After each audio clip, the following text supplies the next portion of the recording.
X-Machina. Being one of the most elite marksmen alive means I've been on my fair share of insanely dangerous missions.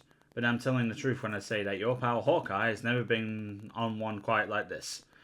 Ultron, or X-Tron as we're apparently calling him now, has infected all of Mars, or Arakko as our mutant friends called it, with some sort of fancy techno-virus. Naturally, we stormed the place to put an end to his plans, but during the fight he managed to infect a bunch of us too, including yours truly.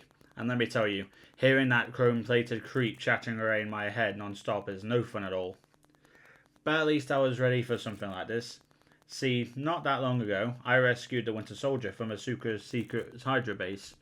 Those jerks had done a bunch of experiments on Bucky that left him with some sort of weird tentacles where his bionic arm should have been. It was a whole thing, and it was gross.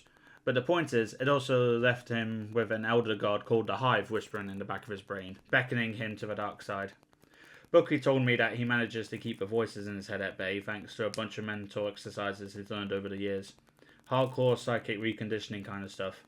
And while I figured I'd probably never have to use those tricks myself, we had a lot of downtime when we were hanging out in the intergalactic empire of Wakanda. You know, after Cap rescued us and swept us off to the future. Well, this stuff sounds crazy when I say it out loud. Anyway, long story short, Bucky taught me new ways to focus my thoughts in order to push away anyone else who might try and control them. But it seems like I'm not the only one with mind tricks up their sleeves. Iron Fist is all about focus, and so far, that chi of his seems to be uncorrupted. And I'm guessing Magneto has some sort of psychic barriers in his fancy mutant brain.